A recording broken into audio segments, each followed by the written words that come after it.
నమస్కారం. సుఖీభవకు స్వాగతం. ఈ రోజు సుఖీభవలో నెల నెల నరకాన్ని చూపించే ఎండోమెట్రియోసిస్, గుండె జబ్బు తాలూకు హెచ్చరిక సంకేతాలివే. రాగి పాత్ర ఆరోగ్యంలో పెద్ద పాత్ర. లక్షణాలు లేకుండానే క్యాన్సర్, ముందే పట్టుకోండి ఇలా. ఇంకా హెల్త్ టిప్. నెలసరి రోజుల్లో కడుపు నొప్పితో బాధపడటం మనలో చాలా మందికి అనుభవమే. అయితే నెలసరితో నిమిత్తం లేకుండా తరచూ పొత్తి కడుపులో నొప్పి వేధిస్తూ ఉంటే, అది కూడా భరించలేనంతగా ఆత్మహత్య చేసుకుందామా అన్నంతగా బాధిస్తూ ఉంటే, అలాంటి నొప్పి వెనుక ఖచ్చితంగా ఎండోమెట్రియోసిస్ కారణంగా ఉండే అవకాశం ఉంటుంది. తీవ్రమైన నొప్పితో మహిళల్ని చిత్రవధ చేసే ఎండోమెట్రియోసిస్కు కారణాలు, పరిష్కార మార్గాల గురించి ఇప్పుడు తెలుసుకుందాం.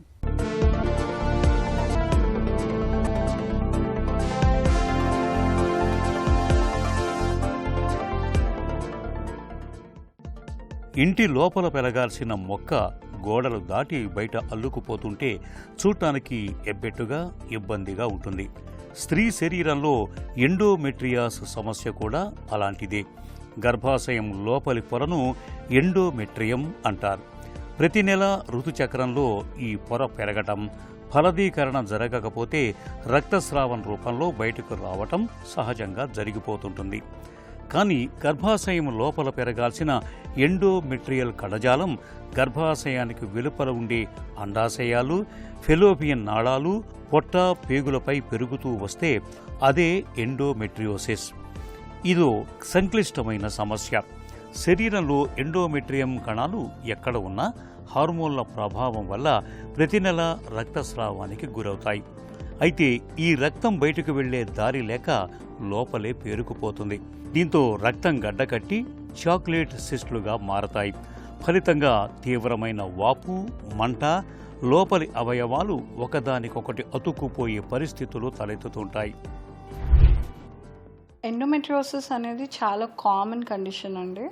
ఇక్కడ ఏమవుతుందంటే యూట్రస్ లోపల ఉండే లైనింగ్ ఏదైతే ఉంటుందో అది యూట్రస్ లోపల మాత్రమే కాకుండా బయట ఓవరీస్ పైన, ట్యూబ్స్ పైన, యూరినరీ బ్లాడర్ పైన ఆర్ ఇంటెస్టైన్స్ పైన గ్రో అయ్యే ఛాన్స్ ఉంటుంది. సో అలా ఉన్న కండిషన్ని ఎండోమెట్రియోసిస్ అంటాం. సో ఎండోమెట్రియోసిస్ పెయిన్ ఎంత సివియర్గా ఉండొచ్చు అంటే, కొంతమంది పీరియడ్స్ అంటే ఇంజెక్షన్స్ లేకుండా బతకలేరు. కొంతమంది పెయిన్కి కళ్ళు తిరిగి పడిపోతూ ఉంటారు. సో కొంతమంది అమ్మాయిలు ఎంత పెయిన్ భరిస్తారు అంటే, ఇంకా ఆబ్వియస్లీ పీరియడ్స్ అంటే ట్యాబ్లెట్స్ తీసుకోవాలి కదా అన్నట్టు ట్యాబ్లెట్స్ వేసుకుంటూనే ఉంటారు. కొంతమందికి అది కూడా తగ్గదు, ఇంజెక్షన్స్కి వెళ్తారు. సో లీవ్స్, ఎక్కువ వర్క్ యాబ్సెంట్ అవ్వడం, ఇదంతా నార్మల్ అయితే కాదు. సో అప్పుడే ఎండోమెట్రియోసిస్ ఉందా అనేది ఎవాల్యుయేషన్కి వెళ్లాల్సి ఉంటుంది. గర్భాశయం లోపలే ఉండాల్సిన ఎండోమెట్రియం పొర దాని వెలుపలకు ఎందుకు వస్తుందో, ఇతరత్ర అవయవాలపై ఎందుకు అతుక్కుని ఉంటుందో ఖచ్చితంగా తెలియదు. బహిష్టు సమయంలో వెలువడే స్రావం ఫెలోపియన్ ట్యూబుల ద్వారా కొంత వెనక్కు వెళ్లి పొత్తి కడుపులో చేరచ్చు. ఇలా వెనక్కి వెళ్లటానికి గర్భాశయంలో నిర్మాణ లోపాల నుంచి అవరోధాల వరకు ఎన్నో అంశాలు కారణం కావచ్చు. కారణాలేవైనా అంతిమంగా ఈ పొర గర్భాశయంలోనే కాకుండా పొత్తి కడుపులో ఎక్కడ అతుక్కొని ఉన్నా అక్కడే నెల నెల శరీరంలోని స్త్రీ హార్మోన్లతో ప్రేరణ పొందుతుంటుంది.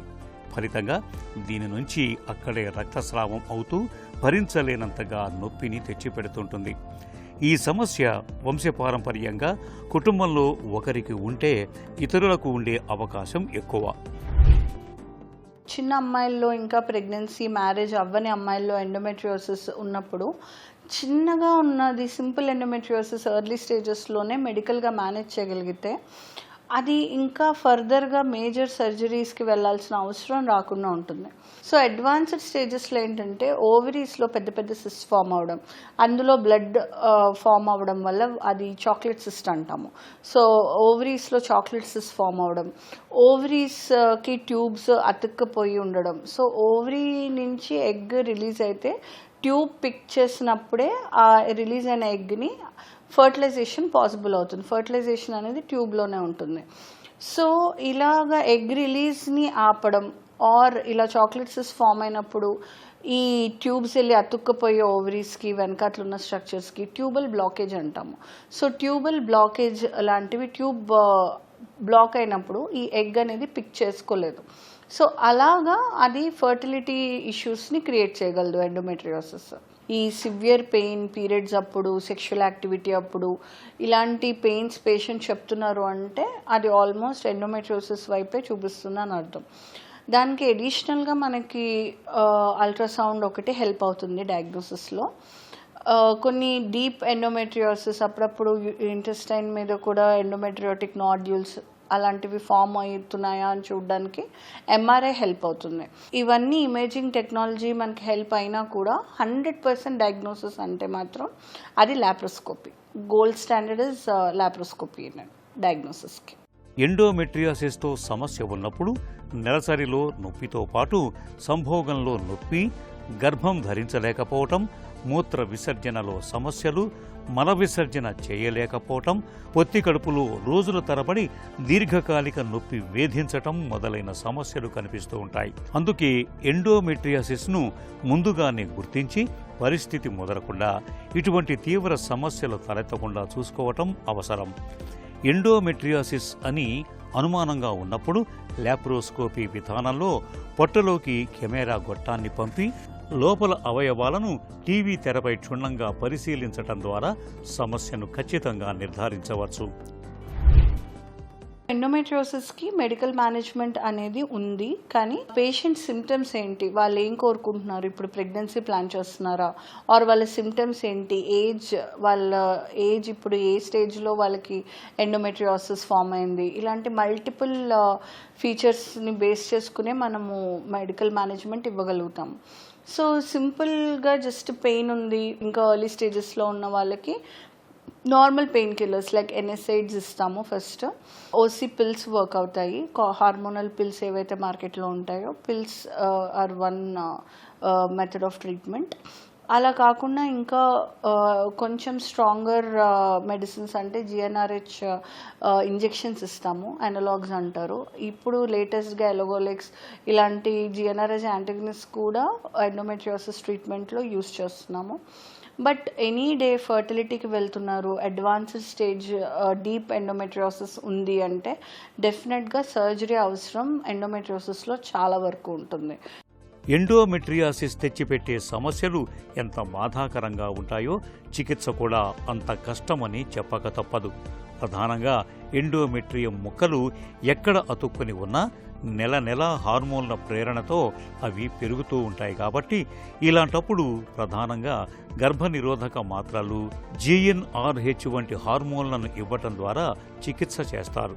మందులతో కూడా ఫలితం లేనప్పుడు ఆపరేషన్ చేసి లాప్రోస్కోపీ ద్వారా చూస్తూ పొత్తి కడుపులో ఎండోమెట్రియం ముక్కలు ఎక్కడెక్కడ ఉన్నాయో అవన్నీ తొలగిస్తారు. పిల్లలు పుట్టిన వారికి చివరి అస్త్రంగా గర్భసంచిని సైతం తొలగిస్తుంటారు. అయితే పరిస్థితి ఇంతవరకు వెళ్లకుండా ఎండోమెట్రియాసిస్ను ముందుగానే గుర్తించి తగిన చికిత్స తీసుకోవటం మేలు. గుండెపోటు అంటే మన పాలిట పిడుగుపాటే, మన ప్రాణాల్ని గాల్లో దీపంలో మార్చేస్తుంది. అయితే గుండెపోటు అనేది ఉన్నట్టుండి విరుచుకుపడుతుందని నమ్ముతారు మనలో చాలా మంది. కానీ అది నిజం కాదు. గుండెపోటు రావటానికి ముందే చాలా కాలం నుంచి దాని తాలూకు సంకేతాలు మన శరీరంలో కనిపిస్తూ ఉంటాయి. గుండెపోటు లక్షణాలపై మనకు సరైన అవగాహన లేకపోవటం, గుండె నొప్పిని గ్యాస్ నొప్పిగా పొరబడటం వల్ల చాలా మంది గుండెపోటును సకాలంలో గుర్తించలేకపోతూ ఉంటారు. ఈ నేపథ్యంలో గుండె జబ్బులకు దారితీసే కారణాలు, గుండెపోటు తాలూకు అనుమానిత సంకేతాల గురించి ఇప్పుడు తెలుసుకుందాం. మనం ప్రతిరోజు చేసే ఎఫర్ట్ దానిలో కూడా మనకు ఆయాసం వస్తుంది, ఈజీగా టైర్డ్ అయిపోతున్నాము, లేకపోతే దడ వస్తుంది. అదేవిధంగా మనం ఏదైనా కొంత వాకింగ్కి వెళ్ళి కొంత దూరం నడవగానే ఒక రకమైన బర్నింగో, లేకపోతే చెస్ట్ పెయిన్, లేకపోతే ఇక్కడ జా దగ్గర కానీ నెక్లో కానీ ఒక రకమైన బర్నింగ్, పెయిన్ ఏదైనా కానీ. సో ఇవన్నీ కూడా హార్ట్కి సంబంధించిన లక్షణాలు. కొంతమందికి ఇక్కడ గ్యాస్ పెయిన్, నిజంగానే గ్యాస్ పెయిన్ లాగా ఉండి ఒక త్రేన్పు రాగానే అది తగ్గిపోయిందండి అని వచ్చేవాళ్ళు కూడా ఉన్నారు. సో ఇవన్నీ కూడా ముఖ్యంగా నేను ఒక విషయం అర్థం చేసుకోవాల్సింది ఏంటంటే, ఇటువంటి డిస్కంఫర్ట్ కానీ ఇటువంటి ఇబ్బందులు కానీ వచ్చినప్పుడు అది గ్యాస్ అని పక్కకు నెట్టేయకుండా అది హార్టా కాదా అని తెలుసుకోవాల్సిన అవసరం ఉంది. ఎందువల్లంటే హార్ట్ కనుక అయితే అది ఒకసారి హాని చేయడానికి అవకాశం ఉంటుంది. 1, 2 హార్ట్ డ్యామేజ్ అయిన తర్వాత దానివల్ల పర్యవసానాలు చాలా ఎక్కువ ఉంటాయి. ఆయాసం రావడం, ఎక్కువ బయటికి వెళ్ళలేకపోవడం, మనం చేసే వర్కే చేయలేకపోవడం, ఇటువంటివి ఉన్నాయి. కాబట్టి ముందు జాగ్రత్తలు తీసుకుని ఎటువంటి ఈ ఆయాసం కానీ దడ కానీ లేకపోతే ఎటువంటి chest pain in this area or epigastric ఈ బర్నింగ్ కానీ అది గ్యాస్ అనుకున్నా సరే ఒకసారి హార్ట్ కాదు అని తెలుసుకోవాల్సిన అవసరం ఎంతైనా ఉందండి. మామూలుగా ఇప్పుడు కొంతమంది స్నానం చేస్తేనే అలసిపోవడం, లేకపోతే కొంచెం ఇంట్లోనే అటు ఇటు తిరిగినప్పుడు అలసిపోవడం, ఒక అంతస్తు మెట్లు ఎక్కితేనే అలసిపోవడం జరుగుతున్నప్పుడు వయస్సు బాగా పెరిగిన వాళ్ళకైతే పక్కన పెట్టినా కానీ రీజనబుల్ ఏజ్లో ఉన్న వాళ్ళకి అది డెఫినెట్గా అబ్నార్మల్ సిమ్టమ్ అండి. అందువల్ల దాన్ని ఖచ్చితంగా దాన్ని పరీక్షలు చేసుకుని రక్తం తక్కువగా ఉందా, లేకపోతే మనకి లంగ్ కెపాసిటీలో ప్రాబ్లం ఉందా, అదేవిధంగా హార్ట్ వీక్ అయినందువల్ల ఇటువంటి సిమ్టమ్స్ వస్తున్నాయా, ఇవన్నీ తెలుసుకోవాల్సిన అవసరం ఖచ్చితంగా ఉంది. ఎందువల్లంటే ఈజీగా అలసిపోవడం అనేది అది అబ్నార్మల్ సిమ్టమ్. ఈవెన్ 70-75 year వాళ్ళకు కూడా ఇప్పుడు కెపాసిటీ బాగానే ఉంటుంది. కాబట్టి ఇటువంటి సిమ్టమ్ వచ్చినప్పుడు ఖచ్చితంగా దాన్ని పరీక్షలు చేసుకుని ఇది కాదు, హార్ట్ది కాదు, ఏదో రక్తం తక్కువగా ఉంది, దానికి వేరే రకాల చిన్న చిన్న ట్రీట్మెంట్స్లో అయిపోతుందా తెలుసుకోవాల్సిన అవసరం అయితే ముఖ్యంగా ఉంది. ఓల్డ్ ఏజ్ గోల్డ్ అన్నట్టుగా మళ్లీ మన పూర్వీకుల అలవాట్లు ప్రాముఖ్యం సంతరించుకుంటున్నాయి. ఆరోగ్య స్పృహ పెరగడంతో ఇవాళ చాలా మంది రాగి పాత్రల్లో నీళ్లను నిల్వ ఉంచుకుని తాగేందుకు మొగ్గు చూపుతున్నారు. ప్లాస్టిక్ బాటిళ్ల స్థానంలో రాగితో తయారైన బాటిళ్ల వాడకం ఇప్పుడిప్పుడే పెరుగుతోంది. ఈ నేపథ్యంలో అసలు రాగి బాటిల్లో నీళ్లు నింపుకొని తాగే అలవాటు మన ఆరోగ్యానికి ఏ విధంగా మేలు చేస్తుందో ఇప్పుడు తెలుసుకుందాం.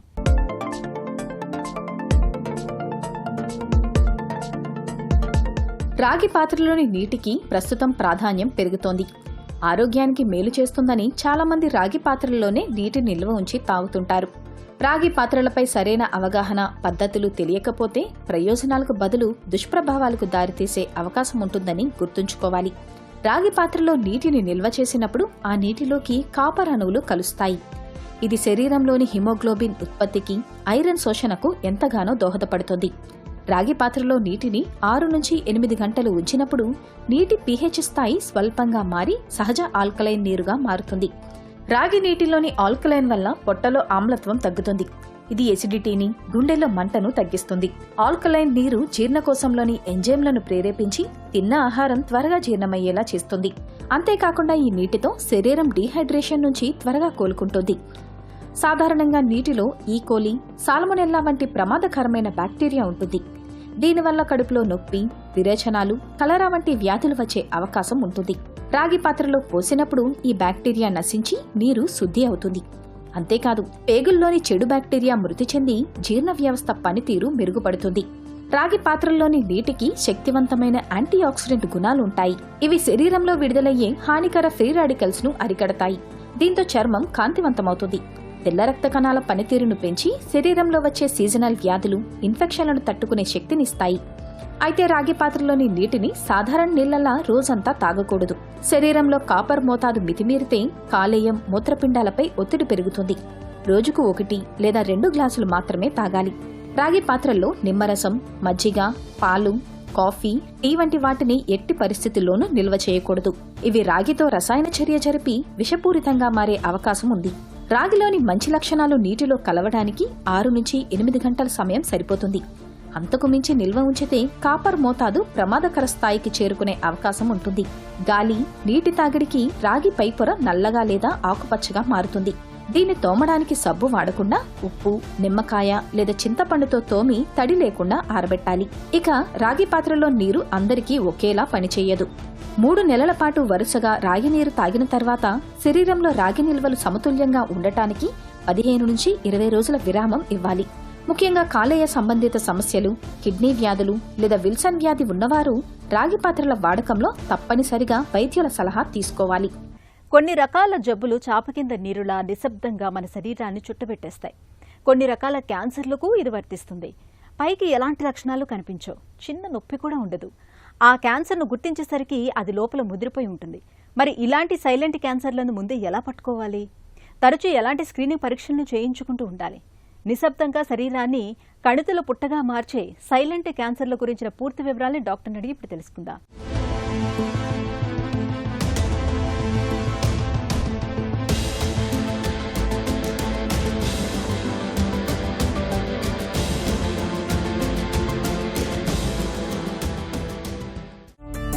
ఇలాంటి లక్షణాలు కనిపించకుండానే క్యాన్సర్ రావచ్చా?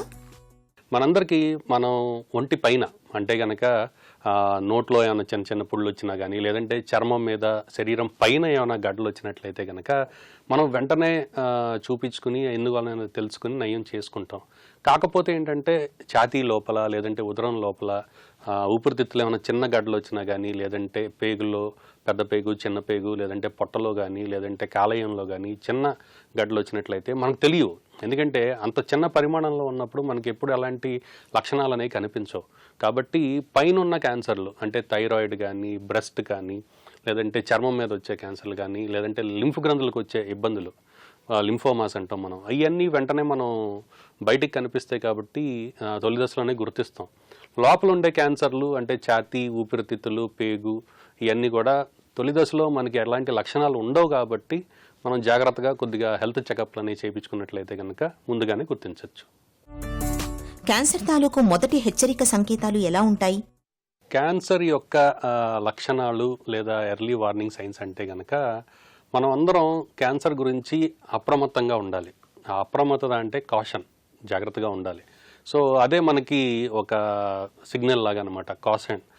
ఆంగ్ల పదంలో మనం ఒకటి విడిగా చూసుకున్నట్లయితే కనుక సి అంటే changes in bladder and bowel habits, అంటే మలమూత్రంలో మనకేమైనా మార్పులు వచ్చినా కానీ, ఇదివరకు ఒకలాగా అలవాటు ఉండి ఇప్పుడు ఎక్కువసార్లు విరోచనానికి వెళ్తాం, లేదంటే ఆగి వెళ్తాం కానీ, లేదంటే మూత్రం కూడా అలాగే రాత్రిపూట వయసు పెరిగే కొద్దీ రాత్రిపూట ఎక్కువసార్లు మూత్రం కోసం ఇలాగ అవసరం రావటం, లేదంటే ఆగి రావటం కానీ, అది ఒకటి ముఖ్యమైన లక్షణము.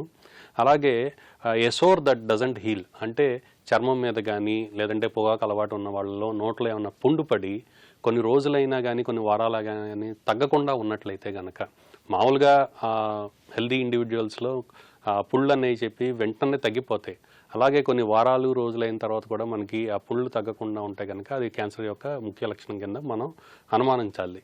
అలాగే కనుక మలమూత్రంలో కానీ, లేదంటే దగ్గులో కానీ, లేదంటే వాంతులో కానీ రక్తపు చారలు ఏమైనా కనిపించినట్లయితే, అలాగే చర్మం మీద కూడా మనకేమైనా గడ్డలాగా కనిపించినా కానీ, లేదంటే రొమ్ములో గడ్డలాగా ఏమైనా కనిపించినా కానీ మనం తప్పకుండా జాగ్రత్తలు తీసుకోవాల్సిన అవసరం ఉంటుంది. వెంటనే మీ దగ్గర ఉన్న వైద్యుడికి చూపించుకుని దేనివల్ల వచ్చిందా అనేది నిర్ధారించుకోవాలి. అలాగే అకారణంగా బరువు తగ్గిపోవటం కానీ, అలాగే మనకి ఎప్పటి నుంచో ఒంటి మీద చాలామందికి పుట్టుమచ్చలు అనేవి ఉంటాయండి. ఆ పుట్టుమచ్చలు ఉన్నట్టుండి వాటి యొక్క పరిమాణం పెరగటం కానీ, లేదంటే రంగు మారటం కానీ, ఆకృతి మారటం కానీ జరుగుతున్నట్లయితే కనుక మనం తప్పనిసరిగా దాన్ని అనుమానించి చూపించుకోవాల్సిన అవసరం ఉంటుంది.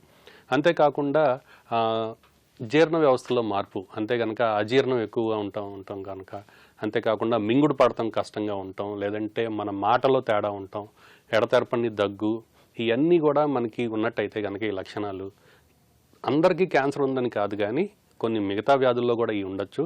కాకపోతే తప్పనిసరిగా డాక్టర్కి చూపించుకుని దేనివల్ల ఈ ఇబ్బంది వచ్చింది అనేది మనం నిర్ధారించుకోవాల్సిన అవసరం అయితే ఉందండి. సాధారణ ఆరోగ్యవంతులకు కూడా స్క్రీనింగ్ పరీక్షలు అవసరమా? స్క్రీనింగ్ పరీక్షలు అనేవి ప్రతి ఒక్క మనిషికి తప్పనిసరి అండి ఈ రోజుల్లో. ఎందుకంటే కనుక స్క్రీనింగ్ పరీక్షతోనే మనం బాగా చిన్న సైజు, చిన్న పరిమాణంలో ఉన్న క్యాన్సర్ గడ్డను కూడా ముందుగానే గుర్తించి పూర్తిగా నయం చేసుకోగలిగే అవకాశం ఉంటుంది. కాబట్టి ముందుగా ఆడవారిలో తీసుకున్నట్లయితే కనుక గర్భాశయ ముఖద్వారపు క్యాన్సర్ అంటే సర్వైకల్ క్యాన్సర్ దాదాపు 20 సంవత్సరాలు పైబడిన వారి నుంచి ప్రతి 3 సంవత్సరాలకు ఒకసారి ప్యాప్స్మియర్ టెస్ట్, లేదంటే 30 సంవత్సరాలు పైబడి నుంచి వాళ్ళలో కూడా మనం ప్రతి 5 సంవత్సరాలకు ఒకసారి టెస్టింగ్ అంటాం మనం. ఒకటి ప్యాప్స్మియర్ టెస్ట్ మరియు హెచ్పివి డిఎన్ఏ టెస్ట్ చేయడం వల్ల ప్రమాదపు సర్వైకల్ క్యాన్సర్ని మనం దాదాపు తొలి దశలో, లేదంటే ప్రీ ఇన్వేజివ్ క్యాన్సర్ ముందు దశలోనే మనం గుర్తించి పూర్తిగా నయం చేసుకునే అవకాశం ఉంటుంది. దాదాపు 30 ఏళ్ళ పైనుంచి దాదాపు 65-70 సంవత్సరాల వరకు కూడా మనం ఇది చేస్తాము. ఎవరిలోనే అయితే కనుక గర్భసంచి తీసివేశారో వాళ్ళలో చేయాల్సిన అవసరం ఉండదు. రెండోది రొమ్ము క్యాన్సర్ 40 సంవత్సరాలు పైబడిన వారిలో తప్పనిసరిగా ప్రతి 2 సంవత్సరాలకు ఒకసారి దాదాపు మ్యామోగ్రఫీ అనే చిన్న ఎక్స్రే లాంటి పరీక్ష దాదాపు 75 సంవత్సరాలు వచ్చే వరకు కూడా మనం చేసినట్లయితే కనుక చాలా చిన్న మా క్లినికల్ ప్రాక్టీస్లో చాలాసార్లు చూస్తామండి. 0.5 సెంటీమీటర్ లేదంటే 1 సెంటీమీటర్ చిన్న గడ్డలను కూడా మనం ముందుగా గుర్తిస్తాము. వాటిని అప్పుడే మనం ఆపరేషన్ చేసి తీసివేసినట్లయితే పూర్తిగా నయం చేసుకోవచ్చు. అండ్ మరియు ఇంకోటి ఏంటంటే కనుక రొమ్మును పూర్తిగా తీయాల్సిన అవసరం కూడా ఉండదు అలాంటప్పుడు. క్యాన్సర్ లక్షణాలు కనిపించకపోతే గుర్తించడానికి ఎలాంటి పరీక్షలు చేయించుకోవాలి? ఆడవాళ్లలో ప్యాప్స్మియర్, హెచ్పివి డిఎన్ఏ టెస్టింగ్, మరియు మ్యామోగ్రఫీ పరీక్షలు మనం చేసుకోవచ్చు. అలాగే అందరిలో కూడా, మిగతా వాళ్ళందరిలో కూడా మనకి పెదపేగు క్యాన్సర్ ముప్పుని ముందుగా గుర్తించడానికి 45 సంవత్సరాలు పైబడిన వారిలో ప్రతి 10 సంవత్సరాలకు ఒకసారి కొలనోస్కోపీ అనే పరీక్ష చేస్తాం. అలాగే లేదంటే 5 సంవత్సరాలకు ఒకసారి సిగ్మాయిడోస్కోపీ అనే పరీక్ష. ఈ 2 కూడా మనం చేసుకున్నట్లయితే కనుక పెదపేగు క్యాన్సర్ను కూడా మనం ముందుగానే గుర్తించవచ్చు. వయసు పైబడిన మగవారిలో కూడా PSA అని చెప్పి చిన్నపాటి రక్త పరీక్ష, ఎందుకంటే వయసు పైబడిన మగవారిలో మనం ప్రాస్టేట్ క్యాన్సర్ బారిన పడతాం చూస్తూ ఉంటాం అప్పుడప్పుడు. కాబట్టి వీళ్ళలో కూడా PSA అనే టెస్ట్ చేసినట్లయితే కనుక ఈ PSA అనేది కేవలం క్యాన్సర్లోనే కాదు, మిగతా కొన్ని రకాల ఇన్ఫెక్షన్లో కూడా పెరుగుతుంది. కాబట్టి తప్పనిసరిగా ఆ వ్యక్తితో మనం చర్చించిన తర్వాత PSA పరీక్ష కూడా చేసుకోవచ్చు. చాలామంది ఈ పొగాకు అలవాటు ఉన్నవాళ్ళు, స్మోకింగ్, సిగరెట్ అలవాటు ఉన్నవాళ్ళు కూడా ఏదైనా ఒకసారి ఏదైనా హోల్ బాడీ స్కాన్ ఒకటి చేసేయండి, లోపల ఏమైనా గడ్డలు ఉంటే తెలుస్తాయని చెప్పి అప్పుడప్పుడు అడుగుతూ ఉంటారు. సిగరెట్ అలవాటు బాగా 20-30 సంవత్సరాలు పైబడిన వాళ్ళలో, 5 years అలవాటు ఉన్న వాళ్ళు అయితే కనుక లో డోస్ CT స్కాన్ ఒక పరీక్ష ఉంటుంది. ఇది నార్మల్గా చేసే CT స్కాన్ కాదు, దీని యొక్క క్యాలిబ్రేషన్ వేరే ఉంటుంది. ఆ లో డోస్ CT స్కాన్ చేయటం వల్ల మన చిన్నపాటి ఏమైనా గడ్డలు ఉన్నట్లయితే కనుక మనం ముందుగా గమనించగలిగే అవకాశం ఉంటుంది. కుటుంబంలో క్యాన్సర్ చరిత్ర ఉన్నప్పుడు ముందు నుంచి పరీక్షలు చేయించుకుంటూ ఉండాలా? మన కుటుంబంలో ఎవరికైనా క్యాన్సర్ బారిన పడినట్లయితే కనుక 1-2 విషయాలు గమనించుకోవాలి. అవి చూసుకుని తప్పనిసరిగా జెనెటిక్ కౌన్సిలింగ్ అంటామండి. జెనెటిక్ కౌన్సిలింగ్ అంటే కనుక ఎవరైనా కుటుంబంలో క్యాన్సర్ బారిన పడినట్టయితే 2 విషయాలు. ఆ క్యాన్సర్ బారిన పడిన వ్యక్తికి మనకి ఎలాంటి చుట్టరికం ఉంది. ఫస్ట్ డిగ్రీ రిలేటివ్స్ అంటే తల్లిదండ్రులు కానీ, లేదంటే పిల్లలు కానీ, లేదంటే అక్క చెల్లెళ్ళు, అన్నదమ్ములకి బారిన పడినట్లయితే కనుక వాళ్ళని ఫస్ట్ డిగ్రీ రిలేటివ్స్ అంటాం. మిగతా చుట్టరికం అంతా కనుక మనం సెకండ్ డిగ్రీ రిలేటివ్స్ అంటాం. సో ఏ చుట్టరికం ఉన్న వాళ్ళు క్యాన్సర్ బారిన పడ్డారు, అది మొదటిది. రెండోది ఎలాంటి క్యాన్సర్ బారిన పడ్డారు, ఎంత వయసులో ఉన్నప్పుడు పడ్డారు. దాదాపు వంశపారంపర్యంగా వచ్చే క్యాన్సర్లన్నీ కూడా చిన్న వయసులో బయటపడతా ఉంటాయి. కాబట్టి ఇలాంటి 1-2 మనం చూసుకుని కొన్ని రకాల క్యాన్సర్లు, దాదాపు 5-10% రకాల క్యాన్సర్లు హెరిడిటరీ క్యాన్సర్ సిండ్రోమ్స్ అంటాం. ఏంటంటే వంశపారంపర్యంగా అవి నడుస్తూ ఉంటాయి. కాబట్టి తండ్రికో, లేదంటే తాతకో, లేదంటే అమ్మకో, అమ్మమ్మకో, నాయనమ్మకో ఉండటం వల్ల వచ్చే అవకాశం ఉంటుంది. కాబట్టి ఈ చూసుకుని, ఎందుకంటే కుటుంబంలో ఎవరో ఒకరికి వచ్చినంత మాత్రం మిగతా వాళ్ళందరికీ వస్తుందని లేదు. సో అలాంటి అపోహ అయితే పెట్టుకోవద్దు, భయం కూడా పెట్టుకోవాల్సిన అవసరం లేదు. కాబట్టి జెనెటిక్ కౌన్సిలింగ్ తర్వాత ఏమైనా ముప్పు ఉన్నట్లయితే అప్పుడు జన్యుపరమైన పరీక్షలు చేయించుకుని ఆ జెనెటిక్ మ్యుటేషన్స్ ఏమైనా ఉన్నాయో లేదో చూసుకుని నిర్ధారించుకున్నట్లయితే కనుక అప్పుడు మనం ఫర్దర్ ట్రీట్మెంట్ అనేది ఏమైనా చేయించుకోవాలా లేదా అనేది కూడా చూసుకోవచ్చు. తొలి దశలో గుర్తిస్తే క్యాన్సర్కు చికిత్స తేలిక అంటారు, నిజమేనా? క్యాన్సర్లు మనం 2 విధాలుగా విభజించుకోవచ్చండి. ఒకటి తొలి దశ అంటే ఎర్లీ స్టేజ్ డిసీజ్ అంటాం. ఎక్కడైతే ఆవిర్భవించినాయో కేవలం ఆ సైట్లో మటుకే ఉంటాయి. రెండోది ఏంటంటే మలి దశ అంటే లోకల్లీ అడ్వాన్స్డ్ మరియు అడ్వాన్స్డ్ దశ అంటాం. ఇది ఆవిర్భవించిన చోట నుంచి ఆ చుట్టుపక్కల కానీ, లేదంటే దూరంగా ఉన్న అవయవాలకు కానీ రక్తం ద్వారా, లింఫ్ గ్రంథుల ద్వారా పాకుతుందన్నమాట. తొలి దశలో మనం క్యాన్సర్ని గుర్తించినట్లయితే దాదాపు 90% నుండి 100% వరకు కూడా మనం పూర్తిగా నయం చేసుకోవచ్చు. ఇంకెప్పుడు రాకుండా మనం జాగ్రత్త తీసుకోవచ్చు. క్యాన్సర్ విషయంలో అవగాహనే మనకు రక్ష. పైకి ఎలాంటి లక్షణాలు కనిపించకపోయినా సరే నడి వయసు నుంచి ఏడాదికోసారైనా స్క్రీనింగ్ పరీక్షలు చేయించుకోవటం మేలు. కుటుంబంలో క్యాన్సర్ చరిత్ర ఉన్నప్పుడు మరింత జాగ్రత్తగా ఉండాలి. ఆరోగ్యకరమైన జీవన శైలిని పాటించాలి. ఈ రోజు కార్యక్రమాన్ని ముగించే ముందు ఒక చిన్న చిట్కా మీకోసం. చుండ్రుతో బాధపడుతున్నప్పుడు కరివేపాకును మెత్తగా నూరి దానిలో చెంచా ఆలివ్ నూనె, కప్పు పెరుగు కలిపి తలకు పట్టించండి. 20 నిమిషాలు అయ్యాక తలస్నానం చేయండి. తరచూ ఇలా చేస్తూ ఉంటే చుండ్రు బాధలు త్వరగా తగ్గిపోతాయి.